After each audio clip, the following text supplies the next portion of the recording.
한 율법사가 예수님께 와서 질문합니다. 내가 무엇을 하여야 영생을 얻으리까? 율법을 전문적으로 연구하고 또 백성들에게 율법을 가르치는 사람이 아닙니까? 그러니까 모를 리가 없는데 왜 물었을까요? 우리가 마태복음 3장에 나오는 말씀 보면 세례 요한이 광야에서 회개하라 천국이 가까웠다고 외치니까 수많은 사람들이 몰려와서 회개하고 세례를 받았습니다. 그때 요한은 이런 증언을 합니다. 내 뒤에 오시는 분은 나보다 능력이 많으신데 그분은 성령과 불로 세례를 베푸실 것이다. 4장 말미에 보면 요한이 증거한 예수님 나타나셔서 각종 병자를 고치시고 하늘나라를 전파하시니까 예루살렘과 유대와 요단강 건너편에서 수많은 사람들이 예수님에게 달려갔습니다. 그리고 그들은 생각하기를 완전히 예수님은 우리 지도자와는 다른 분이다. 권위가 있으시다. 구약에서 예언하고 있는 예언자시다. 그리고 심지어는 메시아라고 믿는 사람들도 생겼습니다. 여러분, 유대 지도자들이 볼 때 예수는 불황무식한 가난한 갈릴리의 목수에 불과하지 않았습니다. 그는 유명한 랍비에게 배운 적도 없고 그리고 우리에게서 가르치라고 하는 권위를 받은 적도 없습니다. 그런데 하루아침에 자기들이 가르치고 지도했던 백성들이 전부 예수에게로 가고 말았어요. 저들은 머리를 싸매고 그리고 원인이 무엇인지를 발견하고 대책을 세워야 됩니다. 그런데 그렇게 하지 아니하고 배가 아팠습니다. 자기들이 할 수 없는 기적을 행하시는데 어떻게 하면 백성들에게서 예수를 떼어놓을 수 있을까? 당장 체포해서 옥에 가두면 된다. 그런데 그렇게 하면 예수를 따르는 사람들에게서 돌에 맞을 수도 있거든요. 그러니까 생각해낸 것이 불황무식한 자이니까 어려운 질문을 해서 올무에 걸리게 하고 함정에 빠뜨리면 더 이상 백성들이 따르지 않을 거다. 그래서 어려운 질문을 합니다. 마태복음 22장에 보면 가이사에게 세례를 바치는 것이 옳습니까? 옳다고 하면 민족 감정을 건드리는 것입니다. 또 옳지 않다고 하면 어떻습니까? 로마의 법을 어기는 거거든요. 간음 중에 현장에 잡힌 여자를 데리고 와서 돌로 치리까 말리까? 여러분, 치라고 하면 사랑과 용서의 예수에게 자비는 어디 있느냐? 치지 말라고 하면 신명기 22장의 말씀을 어기는 것이거든요. 오늘 본문에 한 율법사가 와서 예수님에게 질문한 것도 같은 맥락입니다. 몰라서 알기 위해 질문한 게 아니라 시험하여. 그런데 여러분, 예수님의 권위를 보셔요. 예수님께서 그 율법사에게 되물으십니다. 율법이 무엇라고 하더냐? 여러분이 예수님의 질문을 통해서 예수님은 선생이 되시고 율법사는 학생이 되고 말았습니다. 그래서 신명기 6장 5절, 레위기 19장 18절에 나오는 말씀대로 마음과 뜻과 힘을 다하여 하나님을 사랑하고 이웃을 내 몸같이 사랑하라고 했습니다. 옳다. 잘 대답하였다. 그대로 행하라. 그러면 살리라. 갈라디아 3장 12절에도 그렇게 말씀하지 않습니까? 율법을 행하면 그 안에서 살 것이다. 물론 이 말씀이 율법을 행함으로 구원받는다는 말씀은 아닙니다. 율법으로 의로워질 육체는 없습니다. 또 누구든지 항상 온 율법을 다 지킬 수 있는 사람도 없습니다. 그런데 이 율법사는 생각하기를 내가 하나님을 사랑한다는 확증을 받았으니까 이제는 이웃만 사랑하면 나는 율법을 완전히 지킨 사람으로 완전히 의로운 사람이고 구원받은 사람이구나. 예수께서 많은 사람 앞에서 그렇게 칭찬해 주신다면 얼마나 좋을까. 이런 목적에서 또 묻습니다. 내 이웃이 누구니까? 예수님께서 그 율법사를 사랑하셨습니다. 율법을 행함으로 구원받을 수 없는 것을, 참 이웃이 누구인가를, 그리고 이웃이 되는 것이 무엇인가를 스스로 깨닫게 하려고 하셨습니다. 그래서 선한 사마리아 사람의 비유를 드십니다. 한 사람이 예루살렘에서 여리고로 내려가다가 강도를 만났습니다. 예루살렘은 해발 2600피트 높이에 위치해 있습니다. 여리고는 그 반대로 바다보다도 325피트가 낮았습니다. 그 간격은 3200피트나 됩니다. 그러니까 예루살렘에서 여리고로 내려가려고 하면 내리막길이 17마일이나 됐습니다. 그 길은 구불구불하고 바위가 많고 그리고 사막이고 그리고 굴들이 많았습니다. 그 강도가 숨어있기가 안성맞춤이고 아주 쉬웠습니다. 그래서 강도가 자주 출몰하는 지역이기도 했습니다. 강도들은 그의 가진 모든 것을 다 뺏기고 옷을 벗기고 때려서 거반 죽은 것을 버리고 사라졌습니다. 여러분이 강도 만난 사람은 신음소리를 내면서 사투를 벌이고 있습니다. 지나가는 어떤 사람이 그를 도와주지 않으면 소망이 없습니다. 그런데 소망이 생기는 것 같았습니다. 왜냐하면 유대인 가운데서 가장 거룩하고 가장 경건하고 가장 의롭다고 생각하는 제사장과 레위 사람이 그 길로 지나가는 것입니다. 그런데 이상하게도 제사장도 레위 사람도 강도 만난 사람을 보자마자 외면을 하고 빨리 그 자리를 피해버리고 말았습니다. 저들은 생명을 살릴 수 있는 기회를 포기하고 말았습니다. 왜 그랬을까요? 왜 그랬을까요? 저들은 하나님의 성전 봉사라고 하나님 앞에 제사를 드리는 거룩한 일을 하는 사람인데 따라서 시체를 만질 수가 없거든요. 그럼 부정해지거든요. 시체의 그림자라도 비치면 부정하다고 생각을 했거든요. 그래서 지나갔다.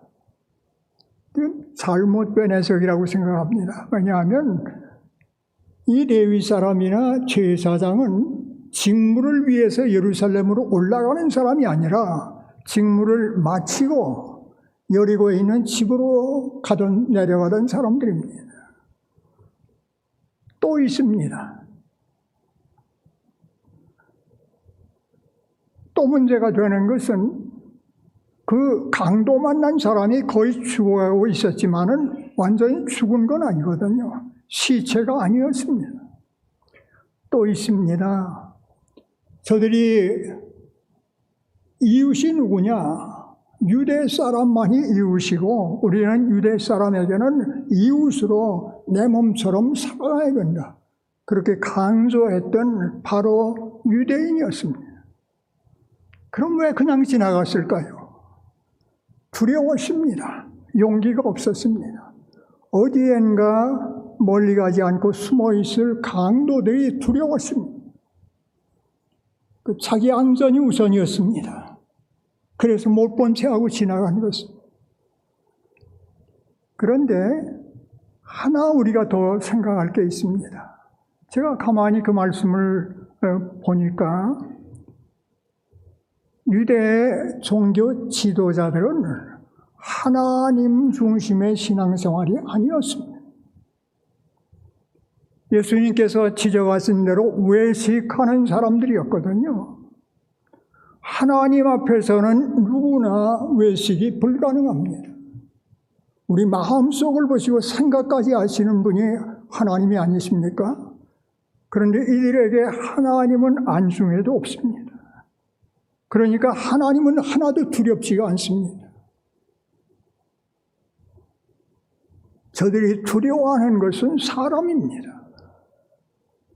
만일 그 자리에 저들을 지켜보는 사람들이 있었다고 하면 아마 앞을 다쳐서 그 사람을 도왔을 것입니다. 짐승이 없다면 아마 자기가 없고 여관까지 갔겠지요. 그런데 보는 사람이 없는 거예요. 야고보서 2장에 나오는 말씀처럼 저들은 불우한 이웃을 보고 평안히 가라, 덥게 하라, 배부르게 하라. 그러나 쓸 것은 주지 않았어요. 저들은 하라고 하지만은 하나도 행하지 않았습니다. 저들은 말과 혀로만 사랑을 했습니다. 세 번째로 지나가는 사람이 사마리아 사람이었습니다. 신음소리가 나서 가보니까 강도 맞는 사람이 사투를 벌이고 있는데 한눈에 봐도 유대인입니다. 여러분, 유대인은 사마리아 사람들을 사람으로 대우하지 않았습니다. 저들은 절반 유대인입니다. 혼혈족입니다. 그래서 이방인보다도 더 미워했습니다. 유대인들이 생각하기를 사마리아 사람과 식사를 함께 하는 것은 개와 함께 밥을 먹는 거다. 그러니까 원수와도 같은 그런 관계였습니다. 만일 사마리아 사람이 생각에 빠졌다고 하면 우리와 비슷하게 말이죠. 도와달라고 하는 사람이 우리 앞에 오면 우리가 생각에, 상상에 빠질 때가 많습니다. 아마도 마약을 하는 사람이겠지. 내가 일불이라도 주면 마약을 사서 마시겠지. 그런 생각하면 이웃을 절대로 도울 수가 없습니다. 이 사마리아 사람은 내가 돕지 않으면 죽을 사람이다. 내가 반드시 살려야 하는 사람이다. 강도 맞는 사람은 바로 나다. 그런 생각을 하고 지체하지 않고 그에게 가까이 갑니다. 그 상처를 싸맵니다. 뭐 당시에 붕대가 있었겠습니까? 아마 옷을 찢어서 싸맸을 수 있습니다. 그리고 그 상처에다가 기름을 바르고 포도주를 부었습니다. 그 상처를 부드럽게 하고 세균 감염을 막기 위해서입니다. 그리고 자기가 타고 가야 되는 나귀에다가 그 사람을 태우고 자기는 마부처럼 섬겼습니다. 그리고 여관에 갔습니다. 우리가 이렇게 생각하면 그 사람을 여관에 내려놓고 자기는 더 안전한 곳에 여관을 찾아서 나설 수도 있습니다. 근데 그렇게 하지 않았습니다. 밤새워 그를 간호하고 아침에 일어나서 이틀분의 여관비를 냈습니다. 그리고 떠나면서 하는 말이 내가 돌아올 때 모든 비용을 다 내겠으니 이 사람을 돌보아 주십시오. 여러분, 이 사마리아 사람은 강도 만난 사람을 자기 자신으로 봤습니다. 강도를 만났으니까 돈을 낼 필요가 없습니다. 내가 내야 됩니다.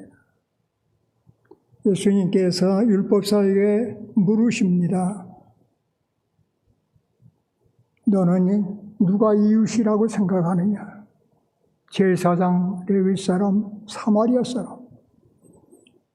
고개를 떨구면서 대답하지 않을 수 없었습니다. 사마리아 사람이 가서 너도 이와 같이 하라. 여러분, 왜 우리가 이웃을 사랑해야 합니까? 이웃을 사랑해야 되는 이유가 뭡니까? 하나님 사랑과 이웃 사랑은 붙어 있습니다. 옵션이 아닙니다. 하나를 택할 수가 없는 것입니다. 불신자들은 물론 하나님을 사랑하지 않고 이웃을 사랑할 수 있습니다. 그러나 우리 신자는 하나님 사랑하면 이웃 사랑을 반드시 해야 합니다. 이웃 사랑을 하지 않으면 하나님 사랑하는 것이 아닙니다. 성경이 뭐라고 말씀합니까? 보는 바 사람을 이웃을 사랑하지 않는 사람이 보지 못하는 바 하나님을 사랑할 수 없느니라. 그렇습니다. 이웃 사랑이 왜 중요합니까? 오늘 본문을 비롯해서 예수님께서 하늘나라의 비유를 말씀하시는데 그 모든 비유의 핵심은 사랑입니다. 예수님께서 재림하셔서 이 땅에 오셔서 많은 사람들을 불러 모으시고 그리고 어떻게 심판하십니까? 행한 대로. 그래서 양과 염소를 구분하듯 분리시킬 것입니다. 양의 편에 선 사람만 구원받은 사람이고 양의 편에 선 사람만 천국을 상속할 수 있습니다. 그가 누굽니까? 마태복음 25장에 예수님이 이렇게 말씀하십니다. 내가 줄일 때 먹을 것을 주었고 목마를 때 마시게 하였고 나그네 되었을 때 영접하였고 헐벗었을 때 옷을 입혔고 옥에 갇혔을 때 와서 보았느니라. 우리가 언제 예수님께 그렇게 했습니까? 너희 중에 지극히 작은 자 하나에게 한 것이 바로 내게 한 것이다. 바로 내게 한 것이다.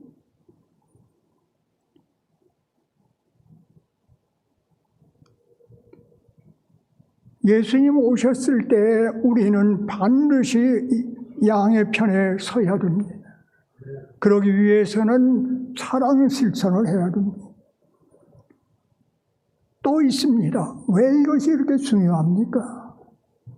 여러분, 한국에서 수년 전에 종교 선호도 조사를 했습니다. 그 조사를 했는데 큰 종교 이제 셋을 가지고 선호도 조사를 했는데 1등은 로마 가톨릭 교회입니다. 천주교회입니다. 2등은 뭡니까? 불교입니다. 3등 꼴찌는 뭐냐? 개신교입니다. 여러분, 교회당 건물을 얼마나 화려하게 짓습니까? 주일날마다 교회에 나가는 사람들의 수가 얼마나 많습니까? 그런데 사랑의 종교라고 하는 기독교가 교인들이 입만 열면 사랑 타령하는데 사랑은 안 보이는 거예요. 여러분, 우리가 캐톨릭도 아니고 불교 신자도 아니고 개신교 신자인데 우리가 복음을 증거하면 저들의 마음이 열리겠습니까? 누가 듣겠습니까? 그 결과가 뭡니까? 교인 숫자가 점점 줄어듭니다. 또 있습니다. 우리가 이웃사랑을 하지 않으면 이단이 발생합니다. 이단이 성장합니다. 여러분, 전통적인 이단인 여호와의 증인과 몰몬교 100년이 됐고 100년 넘는 그런 이단들인데 그런데 이상하게도요. 미국에도 모든 교단이 다 줄어드는데 이 여호와의 증인과 몰몬교만 성장하고 있습니다. 뭐 여러 가지 이유를 들을 수도 있겠습니다. 열심히 전도하는 것도 있습니다. 그러나 여러분, 그들은 가정생활이 훌륭합니다. 사회생활이 훌륭합니다. 직장생활 잘합니다. 근면합니다. 정직합니다. 저들 간에는 서로 사랑이 가족 같습니다. 세상 사람들은 우리의 신앙이 뭔지를 모릅니다. 이단이 뭔지도 모릅니다. 저들이 아는 것은 그냥 보고 판단하는 것입니다.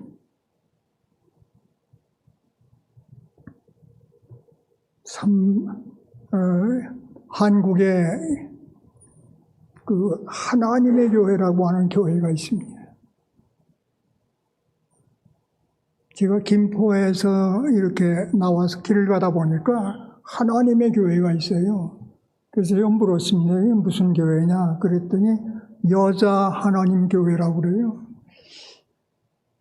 그 하나님의 교회는요, 남자 하나님이 있다가 그가 4, 5년 전에 죽었습니다. 그러니까 그 아내 되는 장길자라고 하는 여자가 하나님이 되었어요. 그런데 누가 그걸 믿겠습니까? 죽는 하나님을 누가 믿겠습니까? 그런데요, 20만 내지 30만 명의 신자들이 있다고 그래요. 왜 그렇습니까? 불의웃 돕기 운동을 하게 되면 항상 제일 앞에 나오는 게 하나님의 교회. 그래서 이웃사랑은 중요한 것입니다. 우리의 이웃은 누굽니까? 우리의 이웃은 집만 나서면 지천에 널려 있습니다. 얼마나 많은지 모릅니다. 육적으로 영적으로 우리의 도움이 필요한 사람들은 깔려 있습니다. 어떻게 다 도울 수 있겠습니까? 그 베들레헴 침례교회 담임 목사이고 신학자인 존 파이퍼라고 하는 목사님이 계십니다. 그 목사님은 매일 구불을 가지고 집을 나섭니다. 그리고 만나는 불우한 이웃에게 1불씩을 줍니다. 그래서 만일 그날 5명만 만났다 그러면 마지막 만난 사람에게 나머지 돈을 줍니다.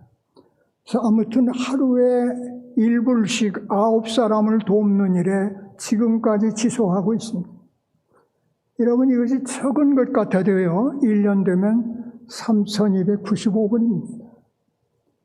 여러분, 우리가 하루에 1불은 할 수 있지 않겠습니까? 1불을 하면 365불이 아니겠습니까?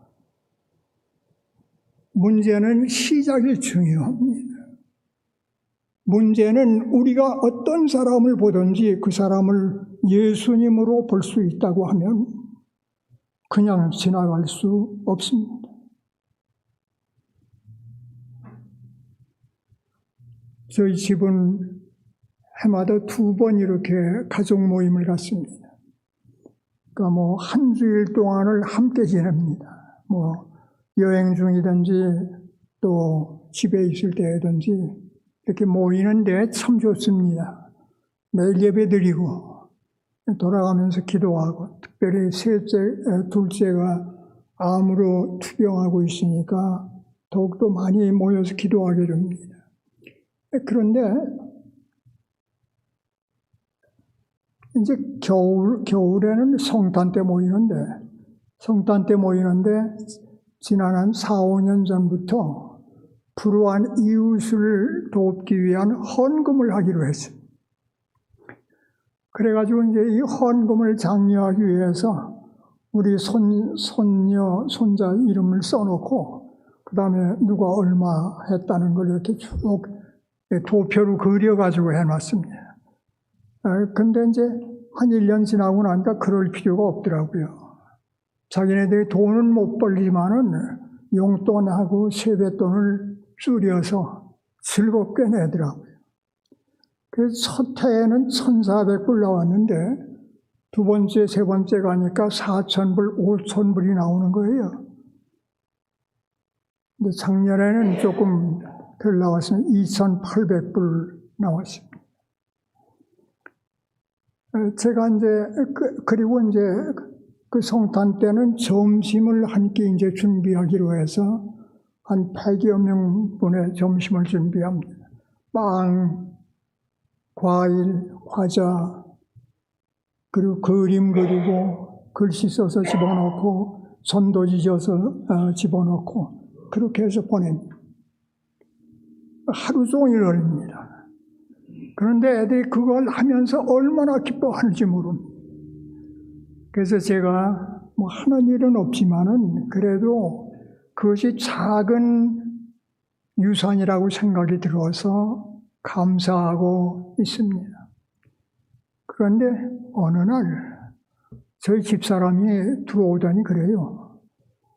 150명의 점심을 매주일 하기로 결정하고 왔습니다. 아니 누가 의논도 안 하고 자기 혼자 마음대로 정하는 거예요. 매주는 힘들 텐데 정말 처음에 해보니까 힘들더라고요. 그래가지고 이제 토요일 날 그 일을 해야 되니까 토요일 날 가정 예배는 이제 지나가기로 했습니다. 왜냐하면 이 하나님 말씀에 순종하는 것도 예배라고 생각을 해서 지나가기로 했습니다. 그런데 여러분 하다 보니까 훨씬 쉬워집니다. 훨씬 쉬워집니다. 중요한 것은 시작하는 게 중요합니다. 시작하면 하나님께서 할 수 있게 해 주십니다. 새 가정이 하니까 여러분도 할 수 있습니다. 여러분, 우리는 말세 치마를 살아가고 있습니다.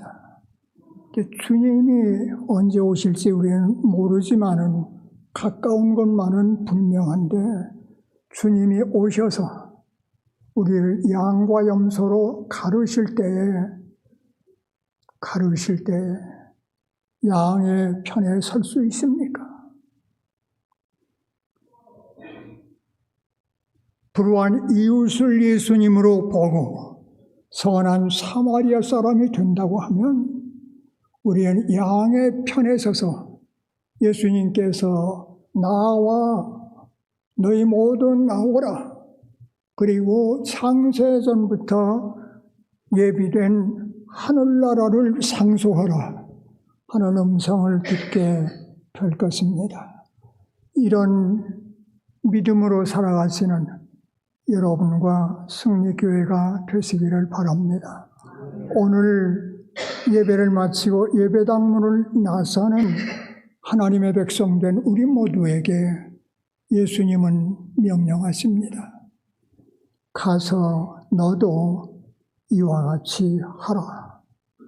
기도하겠습니다. 하나님,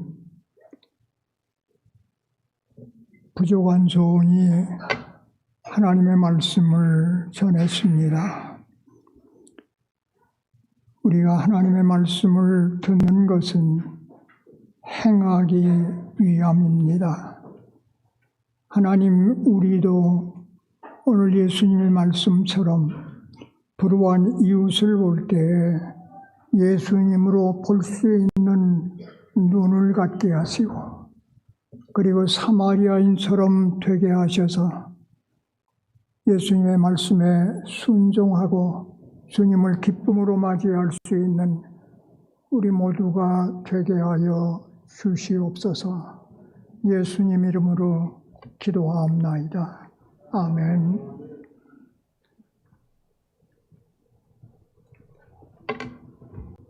다 모두 함께 일어나 주시기 바랍니다. 찬송가 220장 찬양하고 또 준웅 목사님 나오셔서 축도해 주시고 예배를 해야겠습니다.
이제는 우리 주 예수 그리스도의 은혜와 하나님 아버지의 무한하신 사랑하심과 성령의 감화와 위로 충만하신 은혜가 하나님 사랑과 이웃 사랑의 삶을 살아가기를 소원하는 사랑하는 모든 성도들과 승리제단 후에 영원토록 함께 있을지어다. 아멘.